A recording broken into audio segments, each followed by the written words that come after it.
नेपाल के बारे में हमने क्या बोला था? नेपाल हमारा दुश्मन बन जाएगा। मेरा वर्ड को मार्क कर लीजिए। नेपाल बहुत ही निकट समय में भारत को धोखा देने वाला है, भारत के विरोध में जाने वाला है। नेपाल हिंदू राष्ट्र है ना, नेपाल स्ट्रेट अवे धोखा देने वाला है। ये बालेंस शाह जो आया है, ये भारत में 100 रुपए की 1000 रुपए से एक्स्ट्रा चीजें लेने में टैक्स लगा रहा है अपने ही लोगों पे, और भयंकर इसका विद्रोह हो रहा है। अब भाई 30-35 साल का है, जेन जी करके हाइप बना दिए। जेन जी, इसको कुछ पता ही नहीं है, इसीलिए पुराने लोग को बनाते हैं, मजे हुए लोग को बनाते हैं जो एक्सपर्ट हो। ये लोग जेन जी आके इनको पता ही नहीं क्या है ऊपर, क्या है नीचे, आगे पीछे पता ही नहीं, आ गए जेन जी लगा रहे हैं टैक्स। कम से कम पुराने लोग खोखला कर रहे थे। देखो, हम भारत में भी है चोर, राजनीति वाले चोर हैं। मेरा मैसेज को समझिए कि जेन जी क्या करेगा ना, अगर जेन जी प्रधानमंत्री भारत में हो जाए ना, तो पीओके अगले दिन ले लेगा। वो उसके खून में गर्मी, उसको चाहिए तुरंत, उसको चाहिए इंस्टेंट एक्शन, उसको चाहिए रील देखना, उसको इंस्टेंट ग्रेटिफिकेशन चाहिए, उसको 15 सेकंड में चाहिए सब चीज।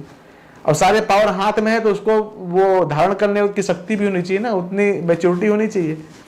अब ये लोग बन गए पीएम, जाके सब्जी बेचने वाले से हाथ मिला रहे हैं, फोटो खिंचवा रहे हैं, बस यही पीएम। वैसे हमारे पीएम भी फोटो खिंचवा रहे हैं, लेकिन हमारे पीएम सिंसियर हैं, हमारे पीएम को एक्सपीरियंस है, हमारे पीएम धार्मिक हैं। हमारे पीएम चाहते तो अमेरिका को सीधे से फोन लगा के गाली दे देते, लेकिन अमेरिका की बात सुन रहे हैं, क्योंकि वो चाह रहे हैं कि हमारी भलाई हो। कई लोग बोलते हैं मोदी जी का विरोध करते हैं कि 56 इंच का सीना कहां चला गया है। वो मैं आपको थोड़ा समझाता हूं। आप इसको अपने परिवार के पिताश्री जी के ऊपर लेके देखिए। आपके घर में लड़ाई हो, रोड में कहीं रोड रेज हो गया, कार टकरा गई, अब आपसे लड़ाई हो रही, तो आपके पिता जाके उसको मारने नहीं लग जाएंगे, बोलेंगे अरे लड़ाई मत करो। किसी लड़ाई हुआ पड़ोसी से, अरे मारो मत, क्योंकि वो जान रहे हैं लड़ाई एस्केलेट हुई तो पूरे घर वाले थाने में बैठे दिखेंगे या फिर हॉस्पिटल में बैठे दिखेंगे। तो दे नो बेटर। फिर चाहते तो क्रेडिट के लिए बड़ी बड़ी कांड कर सकते थे, उसके बाद जाए तेल लेने भारत।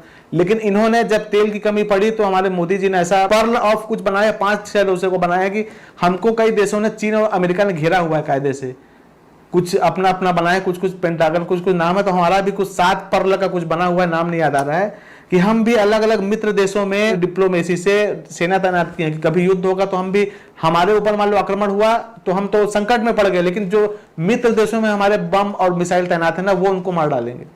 तो ये है डिप्लोमेसी माननीय नरेंद्र मोदी जी की। 40-45 देशों से तेल खरीद रहे हैं, कोई डिपेंडेंसी नहीं है कि स्टेट ऑफ हार्मोज बंद हो जाएगा तो कुछ, हाँ दिक्कत तो पड़ेगी, लेकिन ये नहीं है कि अमेरिका हो जाएगा तो हाथ खड़ा कर देंगे भाई अमेरिका तेल नहीं दे रहा है। तो इनके पास सारी चीजें, तो हम लोग भाग्यशाली के ऐसे प्रधानमंत्री हैं, अटल बिहारी वाजपेयी जैसे प्रधानमंत्री हैं, अब्दुल कलाम जैसे राष्ट्रपति थे हमारे। इस चीज के बारे में आप लोग बोल रहे थे, ये थोड़ा कंट्रोवर्शियल है, इस चीज के बारे में बोले थे। चौहान के बारे में दिखाता हूं मैं। ये कौन है? चौहान। कौन चौहान? सीडीएस अनिल चौहान। सीडीएस क्या होते हैं? चीफ ऑफ डिफेंस स्टाफ, सेना के सर्वोच्च अधिकारी। इसके पहले कौन थे? स्वर्गीय बिपिन रावत जी। एक पोस्ट बनाया गया था particular, chief of defence staff, chief of defence staff. मालिका में लिखा है कि चौहान, लड़ाई के समय चौहान रहेंगे, यहां पर भारत में चौहान रहेंगे, ठीक है। मालिका में इसके बारे में क्या लिखा है मैं आपको बताता हूं। मालिका में क्या लिखा है, एक है मालिका 34। कुछ लोग, एक यूट्यूब चैनल है शायद तक, हाइपर क्वेस्ट, बड़ा यूट्यूब चैनल धार्मिक का, वो बहुत ट्रोल कर रहा था मालिका पढ़ने के बाद कि मालिका की जो वर्सेस लिखे हैं, जो छंद लिखे हैं, ये मैच नहीं करती, व्याकरण युक्त नहीं है। इनको कौन बताया कि अ से लेके क से लेके ज्ञ तक का, जैसे क से कोई दोहा है ना तो 20 लाइन का क से दोहा है, च से दोहा है तो 20 लाइन का च से, च छ ज, यानी मैं कैसे बताऊं उसको, चलिए आपको बताता हूं। झ पकड़ता हूं, झ। मालिका चौधरी सुनिएगा, जो बोलते हैं ना उनको कवित्व प्राप्त था, अच्युतानंद दास जी को कवित्व, संत कालिदास जी को, हरिदास जी को कवित्व प्राप्त था। यानी लोग को सोचना नहीं पड़ता, इनके मुंह से कविता निकलती है। झ से देखो बता रहा हूं। झड़ माना जे सुखिण जीव, झाड़ जंगल जे शून्य हुईब, झिटिका आसिब अपार उपार, झड़ तूफान हेबे बहुबार, झिया के हरिबे बापा जे, झगड़ा लागिब बापा पोंकर माई के धरिबे धत्ता। जो बहुत कुछ लिखा है, इसको आप लोग समझिएगा, मैं आपको छोड़ता हूं। इसी प्रकार च की आवृत्ति शब्द लिखे, अब मेरे को बहुत से कोटेशन याद है। च की आवृत्ति है च च च च, चौ दिगरे चहड़ पड़ीब, चीना संगे आद्य समर हेब, चाकर या माने फिरस्त हेबे, चोर खंटे देशे प्रबल हेबे, चौहान थिब से देश जे, चरण चुतिया भूरी श्रवा से त जन्म असुर अंशे जे। ये मालिका में लिखा है। और इसी चौहान थिब से देश जे को मैं हाईलाइट करके आपको बताऊंगा क्या ये सीडीएस अनिल चौहान है? क्या इन्हीं के समय पे भारत के डिफेंस स्टाफ के जो प्रमुख हैं, क्या इन्हीं के समय पे सारी चीजें होंगी? अब मैं इसको डिकोड करते हैं, चलो हम दोनों मिलकर डिकोड करते हैं। तो लिखा है कि चौ दिगर चढ़ पड़ीबा, चारों तरफ चढ़ पड़ेगा, हल्ला होगा। और चीना संगे आद्य समर है, बस चीन के संग पहला लड़ाई होगा। मालिका में चीन को चीना लिखा है, रूस को रूसिया लिखा है, यूक्रेन लिखा है, गांधार देश लिखा है, अफगानिस्तान को गांधार देश लिखा है, प्रमिला देश लिखा है, पाकिस्तान को पाकिस्तान भी लिखा है, बाकी कंबोडिया, न्यूयॉर्क, अमेरिका, ये सब शब्द लिखे हैं। अमेरिका अभिमन्यु जन्म लभिची अर्जुन तनु लोजाई फुल वीरसे के सने भानु, यानी अमेरिका में अभिमन्यु जन्म लेगा। कौन? अर्जुन तनु, अर्जुन का पुत्र अभिमन्यु अमेरिका में जन्म लेगा। तो ये सब इंग्लैंड, न्यूयॉर्क, लंदन, अमेरिका लंदने जन्मित छंती तही भगत माने लो जाई फुला पहले आसिबे दिने से माने, यानी अमेरिका और लंदन में भी मेरे भक्त जन्म लिए हैं और वो दिने आसिबे से माने, वो समय आने पे वो लोग आएंगे, वहां पर वो लोग असेंबल होंगे। तो चौ दिगर चढ़ पड़ी बा चीना संगे आद्य समर है। मैं बोलता हूं दो प्रोबेबिलिटी है, पहला तो पाकिस्तान के साथ होगा या चीन के साथ होगा। आद्य समर, पहला समर। चाकर या माने फिरस्त है बे, नौकरी चाकरी फिरस्त हो जाएगी, नौकरी चाकरी नहीं रहेगी, अनएम्प्लॉयमेंट हो जाएगा। एक जगह लिखा है सरकारी नौकरी ग्रामे ग्रामे नास भांगीबा कोर्ट कचहरी। तो लिखा है चाकर या मान चचक, देखिए चचक की आवृत्ति है, मैं इसलिए इसको पकड़ रहा हूं ना क्योंकि ये चौहान से संबंधित है। चोरा खंटे देश से प्रबल है बे, चोर और बदमाश लोग देश में प्रबल हो जाएंगे, दिन में चोरी करेंगे, दिन में इज्जत लूटेंगे। चौहान थी बस देश जे, उसी समय देश में चौहान रहेंगे। और चरण चुटिया भूरी सरवा से जन्म असुर अंशे जे, असुर देश जे लिखा है। भूरी सरवा जो थे वो इतने ज्यादा तो बलवान थे कि वो पगड़ी बांध उनको ट्रिक किया गया लड़ाई के समय कि तुम्हारा पगड़ी ठीक नहीं है, तो उन्होंने वो पगड़ी बांध रहे थे तो उनका हाथ काट दिया गया। कृष्ण जी बोले मारो, सही समय नहीं तो उससे कोई जीत नहीं पाएगा। कृष्ण जी बहुत लोग को मरवाए अलग अलग टाइम पे, तो उसकी लड़ने की ख्वाहिश बच गई थी। तो ये भूरी सरवा जन्म लेगा कहाँ? असुर देश जे, चीन को असुर देश बोला गया। घटोत्कच जापान में जन्म लेंगे, कर्ण जन्म लेंगे उड़ीसा में जन्म लेंगे, अश्वस्थामा जर्मनी में जन्म लेंगे। तो चौहान थी, अंडर रन करता हूं, चौहान थी बस देश जे चरण चुटिया भूरी सरवा से जन्म असुर अंश जे। उस समय चौहान देश में रहेंगे। क्या ये पृथ्वीराज चौहान के बारे में बात हो रही है? क्या हो रहा है? एक जगह लिखा है सारे ब्राह्मण रहेंगे जिस समय लड़ाई होगा, सारे ब्राह्मण रहेंगे, मोस्ट सबसे प्रोमिनेंट पोस्ट पे ब्राह्मण रहेंगे। और जो कल्कि रहेंगे वो सेना के प्रमुख रहेंगे, ऐसा भी लिखा है।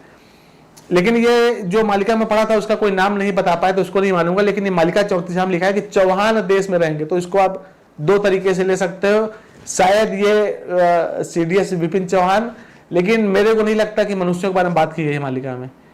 मालिका में इस पृथ्वीराज चौहान के बारे में लिखा गया होगा क्योंकि उनका भी जन्म होगा मालिका के अनुसार। तो बहुत सी ऐसी चीजें हैं जो हमको समझनी चाहिए। मेन बात है हमको क्या करना चाहिए? सत्य, प्रेम, दया, क्षमा, शांति पे होना चाहिए। किसी भी कल्ट को फॉलो करो, किसी भी चीज को आप फॉलो करो, अलग अलग, कोई ब्रह्म कुमारी को कोई कर रहा है, कोई गायत्री परिवार को कर रहा है, कोई आर्य समाज को कर रहा है, लेकिन आप लोग सत्य, प्रेम, दया, क्षमा, शांति पे रहिए, शाकाहारी हो जाइए। जैसा अपने साथ व्यवहार चाहते हैं दूसरा कोई करे वैसा दूसरे के साथ आप लोग कीजिए। और 3 काम कीजिए, पहला माधव नाम जप, दूसरा त्रिसंध्या धारा और तीसरा श्रीमद् भागवत महापुराण पठन। कैसे आप पाठ को पहचानेंगे कि सत्य है कि नहीं? मालिका में लिखा है सत्य अनंत नाम मोर, सत्य को करई कारोबार, सत्य को धरी थीबे जेही तांकू तारीबे निश्चय मुही। यानी मेरा सत्य अनंत नाम है और मैं सत्य का कारोबार करता हूँ, और जो सत्य को पकड़े रहेगा, धरी थीबे, जो धरे रहेगा उसको मैं निश्चित ही तारूंगा। तो जहां सत्य है, सत्य फर्स्ट है, फिर सत्य, फिर प्रेम, दया, क्षमा, शांति, सत्य होना ही चाहिए। यदि सत्य नहीं है, यदि बातों में झोल है, यदि लूप होल है, तो आपको सेकंड थॉट देना चाहिए क्या आप सही मार्ग पे हैं। पर हमारे पुराण में लिखा है अश्वस्थामा जीवित है, इसीलिए बोलता हूँ मालिका वचन की वीडियो स्किप मत कीजिए। पिछले बार एक वीडियो डाला था मैं, जगन्नाथ जी का द्वार खुलने वाला, पंचम द्वार, तो उसमें मैंने बताया था कि शास्त्रों में लिखा है महाभारत कि वो चिरंजीवी है, ना कि अमर। कभी भगवान अमर होने के वरदान दिए ही नहीं किसी को, चाहे जितना उनको आप फुसला लो। हाँ, पेट्रोल डीजल महंगा होगा क्या, ये प्रिडिक्शन सुनिए आप लोग। इसको मैं अप्रैल मार्च के लास्ट में शायद तक डाला था इसको। 3 अप्रैल तक चुनाव है, बंगाल का चुनाव अभी बाकी है। उसके बाद देखिएगा क्या क्या चीज का प्राइस बढ़ेगा।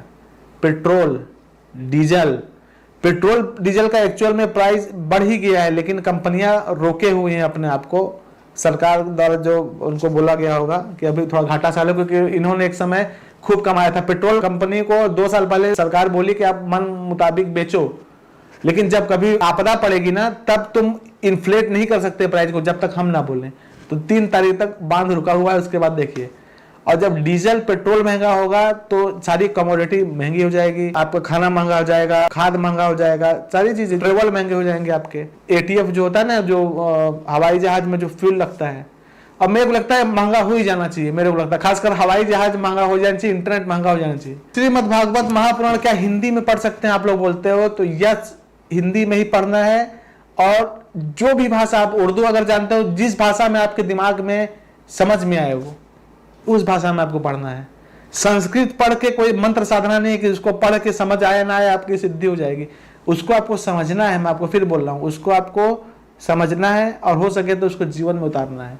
वो क्या है ना, प्रभु की लीलाएं देख के आपको प्रभु के प्रति एक अटैचमेंट हो, कनेक्शन हो, एक भाव हो, इसलिए इसको पढ़ने को बोला गया है। अब आप संस्कृत, एक लड़का तो मौत के डर से पूरा संस्कृत याद करने लग गया था, पूरा श्रीमद् भागवतम को याद करने के चक्कर में था। मैं बोला भाई सही समय तू पूछ लिया मेरे से, वो श्रीमद् भागवतम संस्कृत में याद करने के चक्कर में था भाई। आप सभी का कल्याण हो, सत्य प्रेम दया क्षमा शांति पे रहिए। नमस्कार।